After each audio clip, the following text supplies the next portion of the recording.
Welcome back to The Explainer. If you've ever wondered exactly how ancient religious texts actually translate into practical, everyday guidance, well, you are definitely in the right place today. We're going to take a really detailed look at a fascinating theological document that explores the 7 last words spoken by Jesus on the cross. But get this, it's not just some dry historical review. The source text actually uses these final statements as a structured, step-by-step blueprint for Christian living.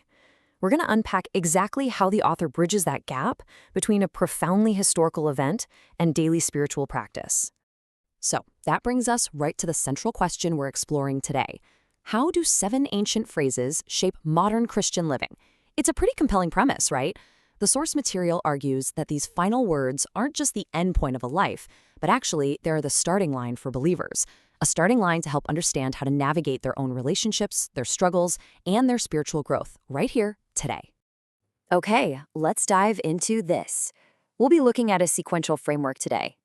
1. The new creation. 2. Forgiveness and compassion. 3. Abandonment and thirst. 4. The meaning of tetelestai. And 5. Committing to the Lord. Section 1. The new creation. Setting the foundation. Now, before these final words can truly change how a person lives, the source argues that a believer actually has to first embrace being a new creation. To really ground this foundation, the text gives us a stark timeline of the crucifixion, outlining the intense physical reality of the event. It starts with the agonizing reality of being nailed to the cross.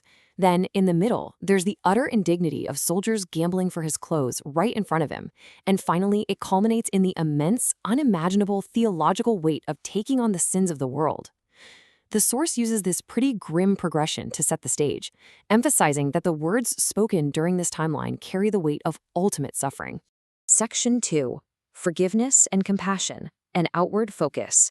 Once that foundation is set, the text shifts immediately to actionable takeaways, specifically how believers are instructed to treat the people around them. And we see this huge contrast between human tendencies and spiritual challenges. On one side, we have the human tendency of holding on to a grudge in the past. We've all been there, right? But on the flip side, the text issues a challenge. Be the first to forgive. And brilliantly, the source document actually references the pop culture phenomenon of Elsa from the movie Frozen, literally telling the reader to simply let it go. It's such a surprising, memorable way to emphasize that believers just don't need to hold on to past hurts. Instead, they gotta radically forgive and move on. Building on that outward focus, the text points out a really difficult reality. It instructs believers to share their message even when they are actively being mocked or ridiculed. Now, the author notes that people living in sin often reject the truth simply because, well, they're just trying to feel good about the life choices they've made. But according to the text, a believer's response absolutely shouldn't be anger.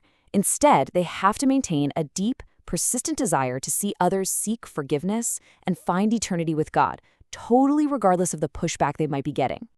This all culminates in a restatement of the classic golden rule: treat others the way you desire to be treated. What the source really emphasizes here is the context. It points out that Jesus was still taking care of the needs of others and showing immense compassion even though he was quite literally about to die. The text uses this as the ultimate benchmark, saying that regardless of what personal hardships you are going through, you're called to show compassion and meet the needs of others. Section 3. Abandonment and thirst, the spiritual burden. Shifting from interpersonal relationships to a deep internal struggle, the document brings up a profound theological concept here. It explains that Jesus experienced true, divine abandonment. God the Father poured his wrath on his own Son instead of humanity. Now, the author's key takeaway for the reader is highly personal. The text argues that because Jesus took on this ultimate judgment and was forsaken, the believer has not been forgotten or forsaken by God today. Now, what's really interesting about this is how this source breaks down the sins of the world into 3 distinct, all-encompassing timeframes: past, present, and future. By explicitly listing these out, the text makes it incredibly clear that the forgiveness being offered isn't temporary. It's not conditional based on a specific timeline. No, it is total and absolute, covering every error across the entirety of human existence. Amidst this incredibly heavy spiritual burden, the source text pivots to the concept of thirst, and it uses a highly accessible analogy. On one side, we have physical thirst, the universally understood relief of a giant, ice-cold glass of water on a scorching hot day. The text compares this directly to spiritual thirst, meaning a deep thirst for God and His truth. The author basically argues that just as your body physically craves water, your spirit should crave truth. Section 4. The meaning of tetelestai. The climax. Okay, so this is where the document reaches its linguistic and theological peak. It zeroes in on a single, incredibly powerful word spoken at the very end of the crucifixion. Tetelestai. The author helpfully provides the phonetic pronunciation for us, ta, tela, sti, and points out a fascinating historical detail. While the rest of the surrounding phrases were spoken in Aramaic, this specific phrase was recorded in the original Greek text. The source highlights this word because it carries an absolute depth of meaning that, frankly, English translations often struggle to capture fully. To really explain this depth, the text breaks the word down into 3 distinct cultural standpoints of the time. First, from a business standpoint, tetelestai means a debt is paid in full. Second, from a judicial standpoint, it means a sentence has been served to absolute completion.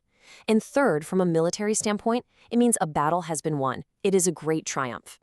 The source argues that with just this one word, Jesus is declaring that the debt of sin is paid, the judgment is entirely served, and the spiritual war over the devil is definitively won. Let's move to and see how this builds. Because of tetelestai, the text introduces a core theological concept, reconciliation, and the document defines it very specifically. Reconciliation is not something a person is currently working towards. Actually, scratch that. It's not future-focused at all. Rather, it is a past accomplished fact. Because of the price paid, the believer's position or character has already been fundamentally altered through a free gift of salvation. Right on the heels of reconciliation, the text explains the concept of justification, and it does so using a wonderfully clever mnemonic device. Justification means forgiveness, just as if I never sinned. It's a brilliant little play on words, making a really complex theological term instantly understandable for us today. Section 5. Committing to the Lord. The resolution. So after setting the foundation, examining outward actions, understanding the internal spiritual burden, and reaching the climax of the victory, the source concludes by pointing to Jesus' final act of committing his spirit. But the author doesn't just leave this as a neat historical observation. Instead, the text transforms this into a direct, practical instruction for the reader today. The ultimate takeaway is that we need to commit our spirits to the Lord. It is the final, required step in this blueprint for Christian living, a total surrender following the total victory. So the crucial point is this. We've seen how the source document uses these 7 ancient phrases to outline radical forgiveness, deep spiritual thirst, and an absolute finished victory. I want to leave you with a thought directly inspired by the climax of this text. If tetelestai truly means the battle is already won, how should that alter the way you face your own daily struggles? It's a profound shift in perspective, isn't it? Moving from constantly fighting for victory to actually living from a victory that's already been achieved. Thank you so much for joining me on this explainer today. And as always, keep questioning and keep learning.